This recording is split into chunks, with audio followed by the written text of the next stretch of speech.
Imagina que el núcleo de un átomo es bombardeado con un neutrón. Como consecuencia, este se divide en dos o más núcleos de igual magnitud, pues esto es una fisión nuclear, pero a su vez se liberan fotones y neutrones como subproductos. Estos últimos impactan con más núcleos atómicos, ocurriendo una reacción en cadena y liberando una gran cantidad de energía en forma de radiación, algo así como 1.000.000 de veces más energía de la que ocurriría al explotar un bloque de dinamita con la misma masa. Esta gran cantidad de energía en forma radiante y calor puede ser transformada en energía eléctrica, ya que al atravesar agua en tuberías por un reactor se produce vapor, la cual mueve una turbina y rotor que produce electricidad. Así es como funciona una central nuclear, y si esta gran cantidad de energía no es controlada adecuadamente puede producir accidentes fatales. El accidente nuclear de Chernóbil. He aquí el principio físico de lo ocurrido en el accidente de la planta nuclear Chernóbil, o planta nuclear Vladimir Ilich Lenin, en abril de 1986. La planta Chernóbil se sitúa en la ciudad de Pripyat, Unión Soviética, actualmente Ucrania, a 18 kilómetros al noreste de la ciudad de Chernóbil, 16 kilómetros de la frontera entre Ucrania y Bielorrusia y a 120 kilómetros al norte de Kiev, considerado el accidente más grave de la historia de la energía nuclear, junto con el accidente nuclear de Fukushima, clasificado como nivel 7 en la escala INES, Escala Internacional de Accidentes Nucleares, el máximo nivel existente.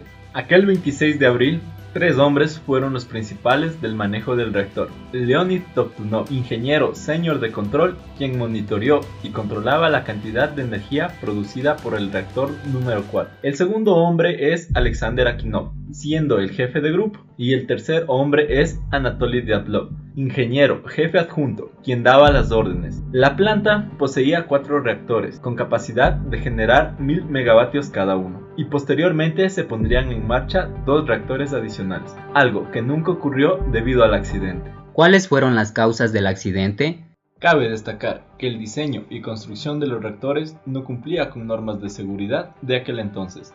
Las más notorias son la falta de un edificio de contención, la presencia de materiales inflamables en la construcción del techo del reactor y la inestabilidad del reactor a baja potencia, algo que desconocían los ingenieros a cargo. A esto se le sumó ese día una prueba que pretendía mejorar la seguridad del reactor. Consistía en simular una baja de potencia en el reactor, ya que si ocurre esto, la turbina de vapor no alimentaría las bombas de refrigeración, lo cual provocaría que el reactor se recalentara. Es decir, se quería conocer el tiempo que seguiría funcionando las bombas de refrigeración solo con la inercia de la turbina, una vez cortada la fluencia de vapor, al menos hasta que se pongan en marcha los generadores a diésel para las bombas. El núcleo del reactor era un cilindro de grafito de 1700 toneladas. Dentro de este existían 1600 tubos que contenían dióxido de uranio, con una masa de 190 toneladas. Estas producían la reacción. Además, 180 tubos cilíndricos compuestos de acero al boro y con punta de grafito, denominado barras de control. Estos evitaban la reacción en cadena gracias a que tienen una gran capacidad de absorción de neutrones. Y por último, contenían tubos de alta presión que transportaban agua que mediante el calor producido se transformaba en vapor a presión para mover la turbina. Malas decisiones que llevaron al accidente. Las normas establecidas para la prueba dictaban que el reactor debía estar entre 700 y 1000 megavatios, pero Anatoly Dyadlov ignoró esta directriz y ordenó bajar la potencia del reactor a 200 megavatios, con la intención de conservar el agua de refrigeración y así prevenir que el reactor se caliente. Se cree que tomó esta mala decisión para tomar un atajo, ya que si la prueba salía bien, aquella noche él podría tener un ascenso. Así se procedió a desactivar un sistema en línea que prohibía bajar en demasía la potencia, el sistema de refrigeración de emergencia y otros protocolos de seguridad. Pero con una potencia muy baja ocurre un fenómeno llamado envenenamiento por xenón, ya que este gas es un producto de la fisión y absorbe neutrones. Con una potencia alta no afecta la reacción, pero al no ser así, los neutrones absorbidos disminuyen la reacción y provocan una caída de potencia mayor no deseada, llegando así a tan solo 30 megavatios. Al llegar a este punto se procede a otra pésima decisión para aumentar la potencia. Dyadlov da la orden de retirar manualmente las barras de control, que son los frenos del reactor nuclear. Por seguridad, al menos 30 de las 180 barras de control debían permanecer. pero tan solo se dejaron 8 dentro. En poco tiempo se experimentó un exceso en el aumento de potencia que nadie se percató a tiempo, debido a que ocurrió en el fondo del núcleo y los sensores no advirtieron. Aún así, se procedió con la prueba y se cortó el suministro de vapor a la turbina. Si ésta por inercia no lograba alimentar las bombas de refrigeración, entonces el reactor se sobrecalentaría mucho más y junto con el aumento de potencia, aún más presión se acumularía. Un riesgo teórico que el ingeniero Diatlov asumió que no ocurriría, pero precisamente fue lo que aconteció. Aún sabiendo del peligro de realizar estas acciones, ni Akinov, ni Toptunov o algún otro técnico o ingeniero tuvieron la valentía de enfrentar a Diatlov, ya que podían perder su trabajo bien remunerado y su estadía cómoda junto a sus familias en Pripyat. Cuando se percataron de lo que estaba mal, se decide bajar las barras de control con el botón de emergencia AZ5, pero las barras no respondieron. La elevada presión y calor pudieron ser causantes de la deformación de las barras de control.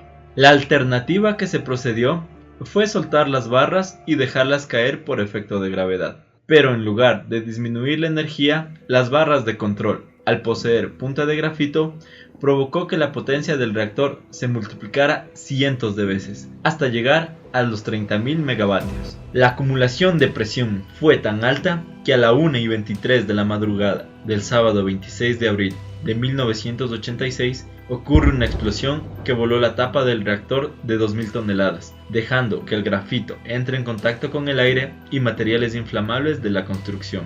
Ocurre una segunda explosión más fuerte, que engulle la cubierta y provoca que 50 o más toneladas de combustible nuclear escapen al medio ambiente, superando en unas 500 veces el material tóxico de la bomba atómica en Hiroshima. Por la explosión mueren directamente 2 operarios y 28 técnicos e ingenieros mueren durante el transcurso de días y semanas por la absorción exagerada de radiación, que oscilaba entre los 20.000 Roentgens por hora. Una dosis letal en un humano se encuentra en 400 Roentgens por hora. Bomberos heroicos acudieron al lugar para apagar el incendio. Ninguno poseía protección contra la radiación. Asimismo se evacuó a habitantes dentro de un radio de 30 kilómetros. Pero esta evacuación fue tardía porque ya habían pasado 8 días del accidente y existía alrededor de 1.000 afectados por radiación. Posteriormente, 600.000 personas denominadas liquidadores, que estaban conformados por bomberos, obreros, científicos y tropas, fueron asignados a tareas para minimizar las consecuencias de la radiación.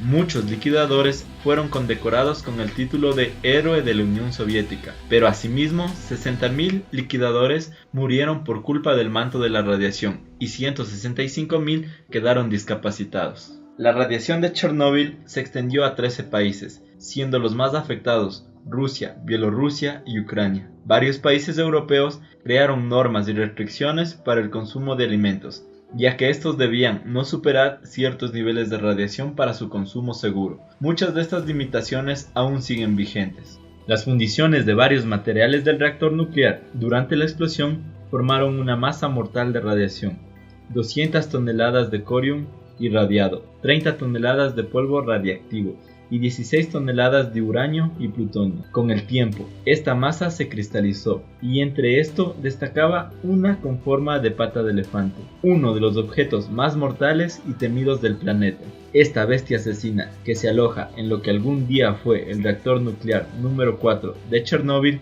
fue encerrada mediante lo que se llamó un sarcófago, una estructura que protegería en lo posible al exterior, pero con el transcurso del tiempo y la alta radiación emanada se desgastó y corría riesgo de derrumbe. En 2012 se comienza la construcción de un nuevo sarcófago y se lo inaugura en 2016. Esta estructura móvil es la mayor construida en el mundo, con forma de arco y 110 metros de altura, 150 metros de ancho y 256 metros de largo, cuya masa está en 30.000 toneladas. Su costo es de 1.500 millones de euros y está diseñada para una duración de tiempo de 100 años. Se le ubicó mediante un sistema de rieles y cubre el antiguo sarcófago. Se estima que la contaminación radiactiva de Chernóbil durará cerca de 300.000 años, Si bien estadísticamente es difícil decir el número de víctimas del accidente, algunas organizaciones y estudios se pronuncian en cientos de miles de muertos, millones de afectados que aún a futuro aparecerán, aumento en la tasa de cáncer y disminución de la salud en varios países.